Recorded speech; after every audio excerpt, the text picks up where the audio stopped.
welcome to the first Route Consultant weekly webinar for the bread industry. And we use the word bread, but it actually does include a lot more than just that, but you're going to hear more about that later. So this is the first, I said, of many to come in this industry. So I just wanted to welcome everyone who's here live or is watching this later on YouTube. My name is Josh Gregory. I am the Vice President of Education here at Route Consultant. And really, my goal is to help bring you these new opportunities to help accelerate your journey and understand these new spaces and find the right one for you. Now, later, if you are here live for this webinar, we will have an open Q&A. So if there are any questions that come up as we're talking today or that you have about the space in general, we will have that open Q&A block at the end. But importantly, if you do have those questions, make sure that you put them in the Q&A button at the bottom. If you put it in that chat window, the little chat button, it's nice that they're there, but I will miss it and I will not ask those questions. So if you want your questions asked and answered, make sure you put it in the Q&A. So you may have heard us talk about bread a couple of times on some previous webinars. We have mentioned it before, but this is really the formal kickoff for our focus on this space, where we are going to have these weekly webinars to help guide you through the space, help you understand it in the same way that we have for FedEx and other industries. Now, to help with that, it's not going to be just me. So we've partnered with Rhein, who will be on these webinars every week with me to help you understand the opportunities here and find the best way to get started. So Stephen, if you want to go ahead and come on video, we can go ahead and jump into this. So it's good to see you. Thanks for joining us. Hey, good afternoon. Happy to be here. Perfect. So for everyone here, I really want this to be kind of an example to help understand the industry, but also understand your journey getting into it and what your thought process was as you found it. So just easiest way to start is if we'd go back to before bread. So Sure. where did you kind of grow up and what did you do professionally before you even ever heard about this industry? Yeah, thanks. Growing up, my best friend in high school, his uncle had a route. So I became familiar with the business. Through him, I knew that he worked hard. He got up really early. He made great money, and he was typically done by 9 a.m. So those things really became appealing to me. And my friend went on to buy a route of his own just after high school. And so I got to ride around with him. He was a year ahead of me. So on days that I didn't go to school, I rode around with him, and we brought our skateboards out on the route and had a lot of fun on lunch breaks. And so that became really appealing, just the concept of working for yourself. Yeah. And so that's how I was introduced. Yeah, so you've been in bread your whole life. So was that really the first thing you jumped into as your kind of your first career after high school and jumping into it straight to bread? Well, no.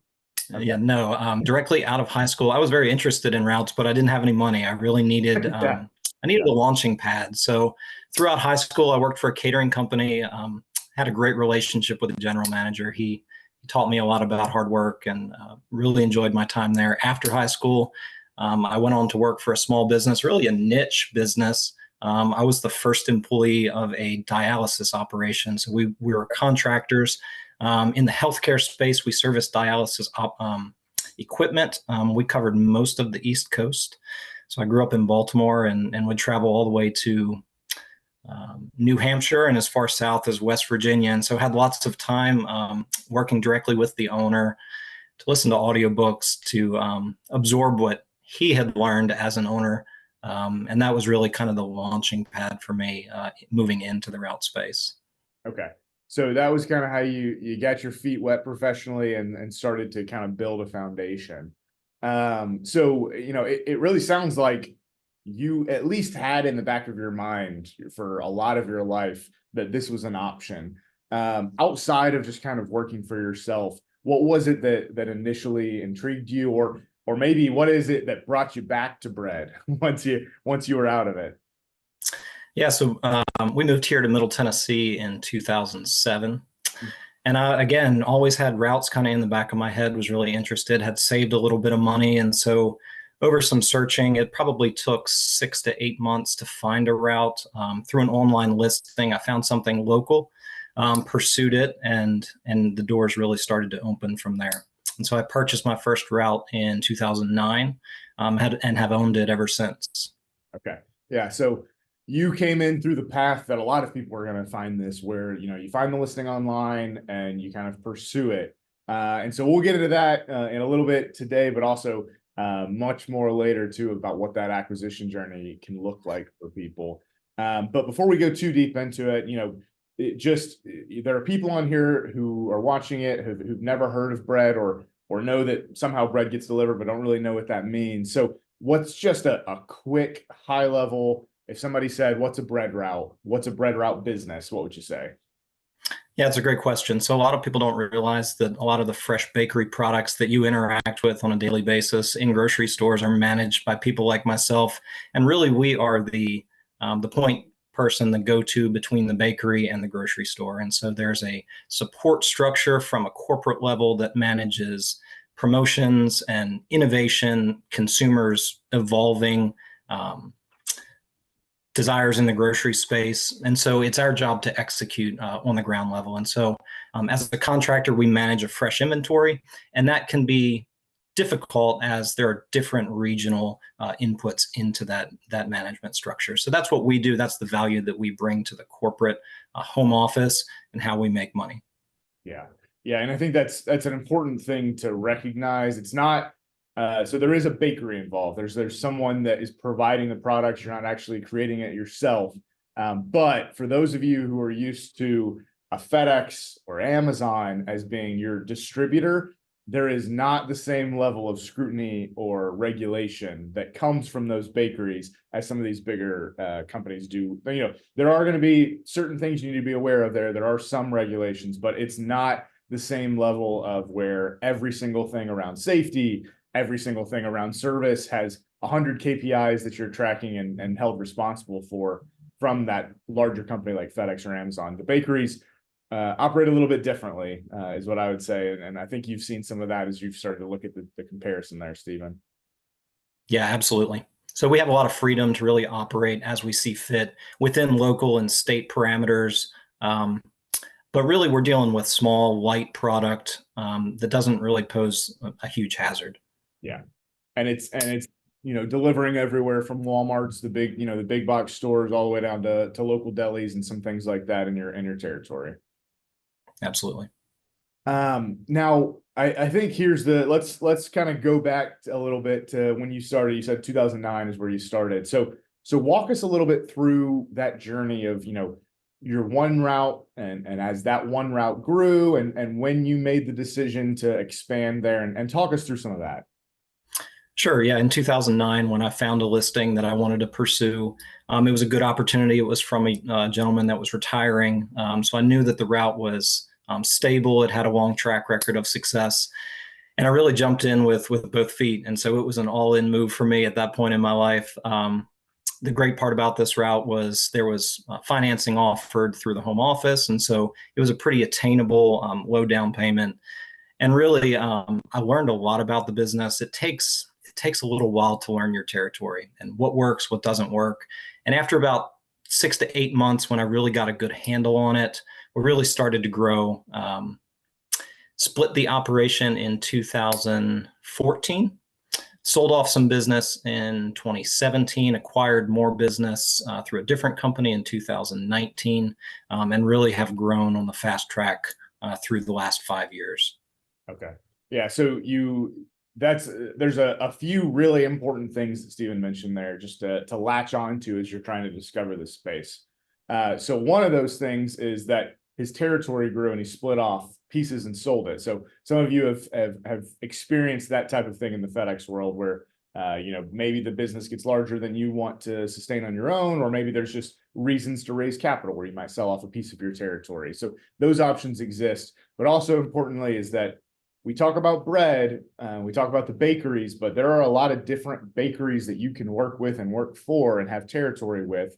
And so there's expansion opportunities in existing territories, but there's also expansion opportunities into other bakeries and working with them and having routes with other companies there. And so I think the interesting thing is that you're going to get, as you're trying to figure out what's the right path for you in this space, Stephen's got experience both growing and sustaining one route or one bakery, and what it looks like when you start to expand into multiple bakeries, and how do you manage and think about handling those two different customers and all of the different things that come with those. So I think there's a lot there, but I think one of the things that a lot of people ask when they're trying to get into the space and when they're understanding your journey is, where did you start on a truck? How long did you drive on a truck? And then what was kind of the thought process when you first stopped driving that route? How'd you kind of think through that and make that decision? Yeah, that's a great question. I ran for about 5 years, and so my first priority was to get the route paid off. And so I really prioritized cash flow and making sure that as a young man I could save and plan for the future. And so once I achieved that and had a little bit more free capital, I moved into a small delivery driver. And so he was paid a daily rate. I managed the inventory. I told him what to deliver, when to deliver it, and I kind of sent him along his way. And so that was my first experience starting to learn to manage people, and how I can make this work, how I can have a system that would both serve the employee and myself as the business owner, and really expanded upon that. Yeah. Yeah. And when you popped out of a truck, how hard was it to stay out of the truck? It was a little stressful at first, as a route owner, this is your baby.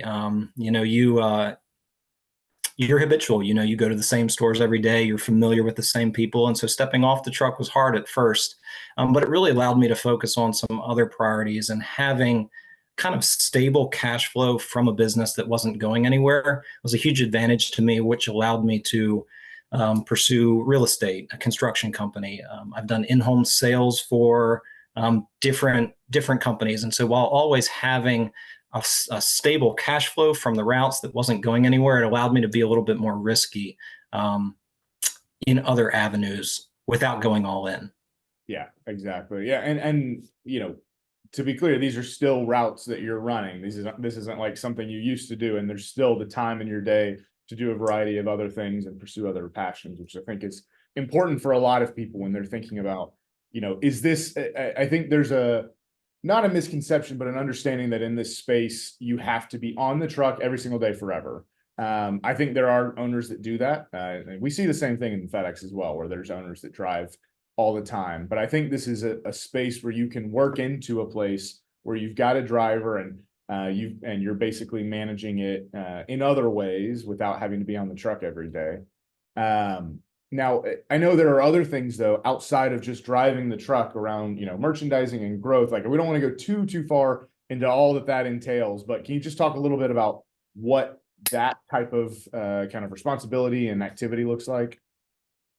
Sure. As an independent, it can really be boiled down to having the right product in the right store at the right time. And so regionally, you're going to see lots of different influences, from promotions to weather events. If you're in a vacation territory where there's a huge influx of new vacationers on a weekly basis, there's lots of things that really drive grocery sales that are hard to manage at a corporate level, that really benefit from someone like myself that knows his market, that kind of has a sense about where the business is. I'm way heavy this week, I'm way short this week, and how can I adjust and make sure that the bakery doesn't overbake, but make sure that we're also not out of stock at the same time. So there's this ebb and flow that really brings a lot of value to the bakery by having someone like ourselves. Yeah, and that's, the more that you can understand those numbers and those forecasts, and understand the area you're in so that you can adapt with those changes, the better off you're going to be as an owner. And I think those are some of the things you really have to learn, and it's not as easy to just come in and immediately know those things. I think that's some of the parts that take some training. Now, that may be the answer, but if you were to think back when you were first learning this business, what were the hardest things to kind of conceptualize and figure out how to do properly? Yeah, it's just that. It's inventory management, and on a 12-month rolling basis. So, obviously you're not going to sell as many buns in January as you will in July. And so learning that those metrics are really hard to quantify in your head from a data perspective. And so you really have to be out on the route and kind of sense where you are, and how much of an influx you'll have in business on 4th of July weekend, and then holiday business, and when grandma's coming over. people love to buy the premium products. And so that was the hardest thing for me. But after, like I said, 6 to 8 months, 12 months, you really start to get a handle on it. And these are structured businesses. And so it's easy to duplicate. Once you learn it, you can train others to really do this. Yeah. Yeah. And so whether that's through working with us, or, when you're buying a business there, you should make sure that there is time where you're learning from the seller that information about the territory, and make sure that that's something that as much as possible, he's training you on and transitioning you on, because that's something that almost is only going to live in that seller's head. And so it's really important that you can get as much of it as possible so that you're saving time on the front end as an operator. Now, I think another important fact there is, you're talking about the forecasting and the data and kind of trying to think through it. Some bakeries give some information in a dashboard, and that can be helpful. Some give very little to nothing. And so that's part of it too, is that there are levels of this that you'll experience from the different customers you serve. And so the more capable you are of being able to merchandise and forecast this data, the more you'll be able to expand to really any bakery you work with, where you're not dependent on them and you just view it as an additional resource. Whereas, because you can get really comfy with some of them and then find that as you expand into the next bakery option, that it is a wildly different world. So the more of that you can learn, the better. Well, now, if you were thinking back, from what you expected this space to be when you started, when you were riding around on skateboards with your friend versus what it actually is, what would you say is kind of the biggest surprise there? The biggest surprise, in my opinion, has really just been the growth and the dynamics between companies. So it's a remarkably different business in the Northeast than it is in the Southwest. So the regional influences are really huge. The growth is tremendous. Looking back, probably the route that I sold, I wish I wouldn't have. So as we went through COVID, we saw some large inflationary price increases. And so not being able to capture all of those through the routes that I had sold. I wish I would have. You don't see a whole lot of price increases, but of course through COVID, we experienced a lot of that. Population growth is another key factor that you really want to look into when you're looking at pursuing these routes. Yeah, I think that's very valid. It's one of the great things about the bread space is that if the price of bread goes up, you just get paid more. So that's nice. Okay, so as you're thinking about this, as you're trying, if somebody was looking to get into the space for the first time, what would you point to and say, hey, these are the characteristics I'd look for, the things that I would look for in a good operator coming in? Yeah, first you have to kind of establish your goals. And so are you looking to come into a distressed sale that isn't being managed well, that you can get at a lower price point, build up and sell? Or are you looking to come in and buy something that has been well taken care of, that has good rapport with managers, and pay a premium for that? And so by establishing that first, that'll really help you narrow down what you're looking for. So a premium route is going to be a small number of stores with high volume, low mileage. These are going to require a lot of work. You're going to have to be in your store frequently, more frequently than a slower store. But this is really where you see the cost advantage of more income with less driving. Yeah. So a lot of it's going to be, you got to understand the business. You understand what you're walking into, because it's going to require different things of you based on what you're buying. And that's the case in any of these businesses, where the amount that you're going to have to do and the amount of responsibilities and things that will be dependent on you is going to be a function of what kind of business you're inheriting. And I think that's a really important point as people are thinking and looking at different opportunities.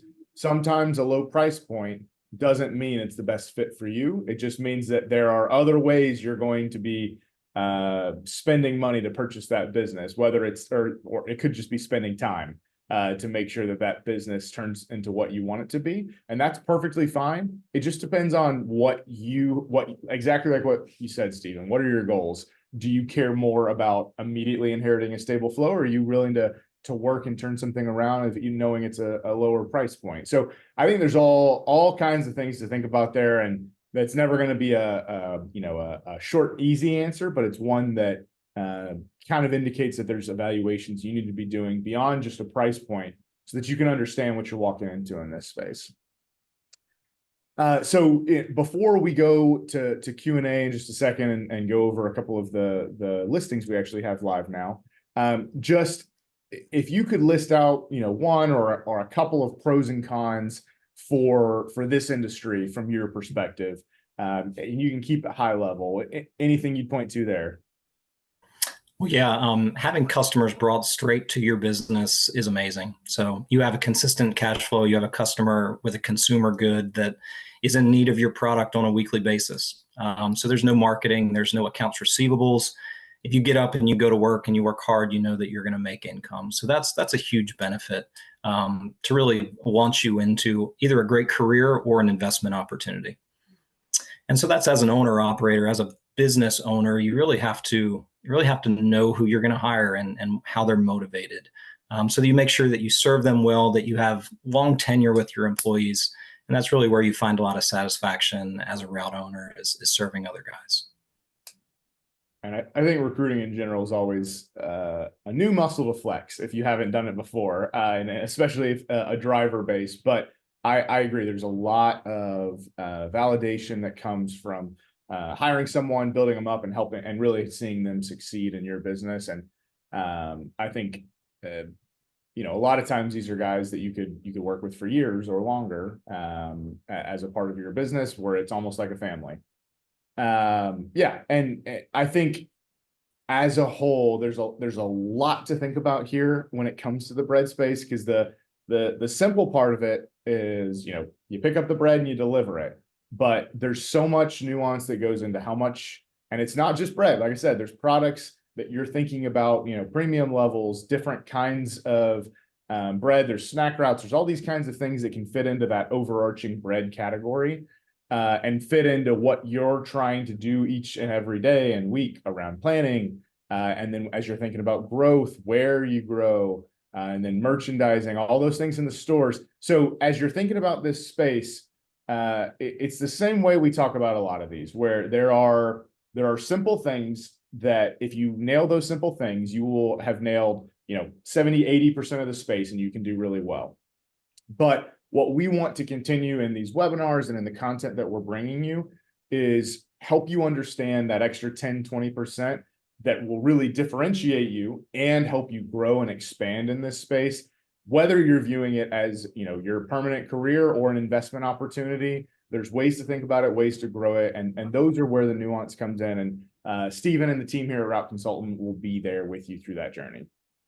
So before we get to any Q&A, if there is any Q&A, anybody has any, you can go ahead and post it now. There are actually 8 bread listings that we have live on our website right now. So if this is a space that you're interested in, we have active opportunities that are live, and are many of them are already getting active offers. So I wouldn't wait if this is something that you want to at least review these deals. So just to give you kind of the location and pricing for you to think through, we've got one out of Wisconsin at $160,000, New York at $250,000, Pennsylvania at $340,000, Georgia at $145,000, New Hampshire at $208,000, West Virginia at $150,000, Louisiana at $280,000, and Florida at $228,000. So we kind of got all over the kind of Northeast, South, and some of the East Coast areas. So if any of those are interesting for you, reach out to our team and we can go through all of those. If you have any questions on the financials. Not seeing a ton of questions come in right now, so I just want to give some insight into a few things around next steps and how you can continue to learn about this space. So the first is this webinar is going to be here every week. So we're going to bring content, both helping you understand the space and understand how to be successful, where the space is going, and provide this for you on a weekly basis at this time on Wednesday every week. We also have a Bread Route 101 course that is live right now on the website. So you can go up and sign up for that right now and kind of get that intro into what this space is and really help start to make the decision if you want to pursue it or not. We'll also have our digital new investor summit live shortly that is specific to the bread space as well. Now, again, once you have decided that this is the right space for you, we're going to have ways to work directly with Steven and the team here at Route Consultant to help you achieve any and all goals you have in this space, wherever you are in the process, whether you are looking to acquire a route now or you've already acquired one and you're trying to make sure that you have a good playbook to be successful. We're going to have all those different ways for you to work with us so we can make sure that as you enter the space, you're successful. We do have just a couple of quick questions here before I cut it off. So one here from James. So he says he can imagine recruiting for the really early in the morning drivers is challenging. So how do you think about that? Like, was it hard to find a driver base in those early hours? And is there anything you had to do differently to recruit those drivers? Yeah, that's a great question. Really want to lead with that because the hours in the grocery store are hard to change. So there are certain days where we really have to get up early on busy days going into the weekend, coming out of the weekend, where it's really important to get there early. There are other days where you have a little bit more flexibility. And so that's usually one of my first questions are you an early riser? Because if they're not, if you don't hire the right person, you're going to start having challenges in the route, making door times, and really perception is everything, right? So if they're out there representing you as an employee, you want to make sure that they're representing you well. And so if they're not an early riser, I would probably not consider them as a great candidate. Yeah, that's probably something to be explicit about in the job ad so that, yeah, I say that I've seen so many job ads where you say, this is how early in the morning you have to be there. And the first thing they ask on the call is like, hey, can I come in at noon every day? And it's like, no, that was on the job ad that you clicked on. But I think that's just a part of recruiting and a part of the space. Now, what do you find? Is it hard to retain those drivers? Do you see a lot of turnover in this space there? It really depends on the route. It depends on how you treat them. So again, going back to really knowing how to motivate your guys, it's not going to serve you well if you're throwing money at a guy that really just wants a consistent job, that wants to be appreciated, and has an attitude of where the more I make, the more taxes are taken out, and so I want to know what to expect every day, versus a guy that really wants to go out, wants to drive revenue, wants to grow business. So those are two very different dynamics in an employee. The route business, like I said, is very habitual. So you know what to expect. You're usually driving the same route every day. You're interacting with the same people. It's very comfortable, very safe business. And for employees, that's often really appreciated. Yeah, it's the consistency that keeps people happy. We would see it all the time in the FedEx space where the times where they are the most upset is when you change something unexpectedly and tell them their route's changing or they have to go somewhere else that they've never gone before. But yeah, I think those are really important points there. Now, if you're thinking about, I know this designation's a little bit different, but a question came in of how. Wait, let me see. Did I miss it already?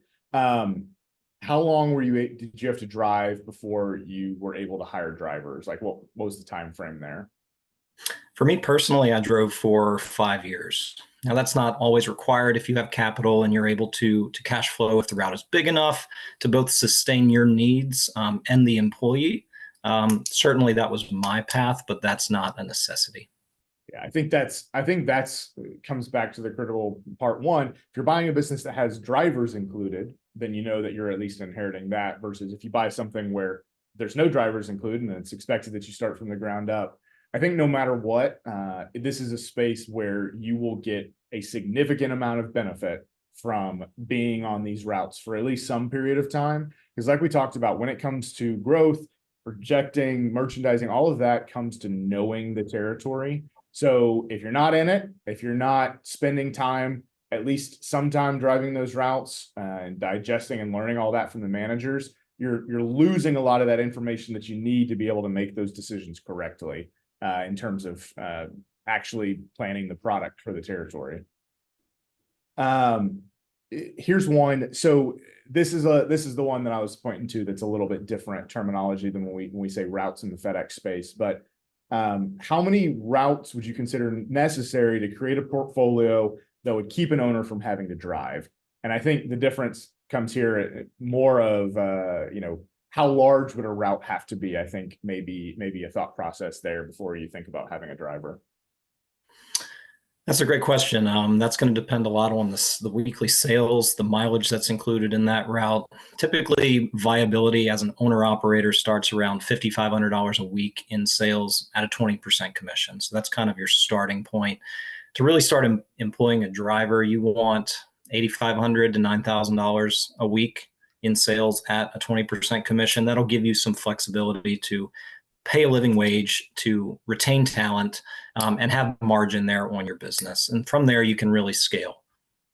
Yeah, and I think what if you're coming from a FedEx world, the thing to be thinking through is that you have the ability to grow the amount of volume a route does. And so one route one route is not one route. Like, just because you see a business that's one route doesn't mean it's anywhere close to the same as another business that's one route. It depends on the stores, the amount of volume they're doing, and it can widely differentiate in revenue. That's why a lot of the times when you see these listed, you'll see it listed where they're showing the weekly revenue from that territory, because that's a really important identifier to understand what the business looks like. And so I think Stephen gave you really good ranges and thresholds to think through, but it's less about how many routes the business has and more about how much volume that route is generating.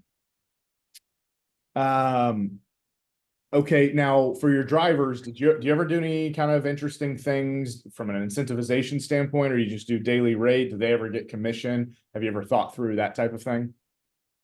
Yeah, again, this comes back to knowing your drivers. So do they want to be managed? Do they want to have the freedom to go and pursue sales on their own? Understanding if they want a 1099, they want the freedom to place their own orders versus having someone like myself that kind of manages that inventory on a weekly basis. And then they either have a daily rate or an hourly rate to go and do the actual work. So you have to know your guys. You have to understand how they're motivated. And that really is the special part about this business, is you're able to serve your guys specifically. You have lots of freedom and flexibility within these routes to really know what they want and then serve them well. Yeah, I think that's exactly right.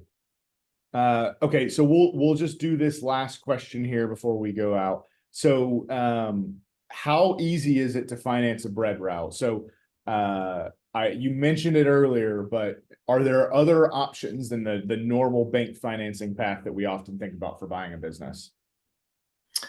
Yeah, most bakeries are going to offer some sort of in-house or financing through a traditional bank. So that you're going to see somewhere between 10 and 15% down payments on the listing price. And then they're going to come alongside you and provide financing for that contract.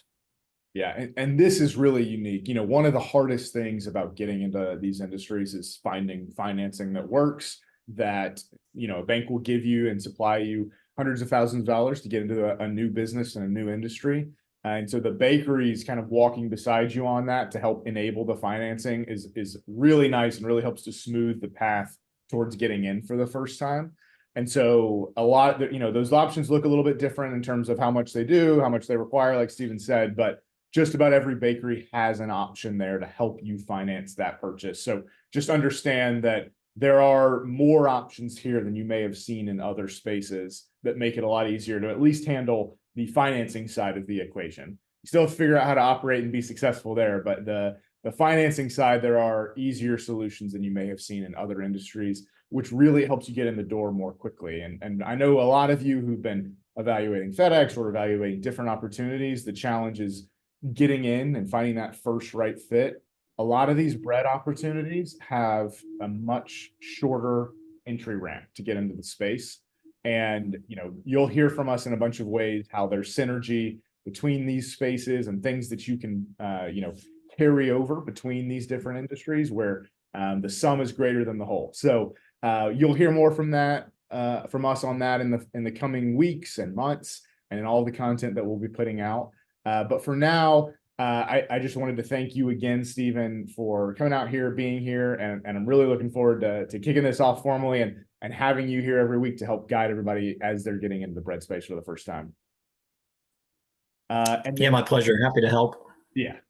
And then everybody else, thank you for joining today. Again, if you have any questions on those listings I mentioned, any of the content we've talked about, or just the bread space in general, feel free to reach out to our team at info@routeconsultant.com. That'll be the easiest way for us to get you where you need to go. Or you can go to any of our content. Like I said, the one-on-one is live, and that's the easiest place to start. And so thanks again, and hopefully we will see all of you back here next Wednesday at 2 again for the bread webinar next week. So thanks, Steve, and thanks everybody for joining, and we will see you soon.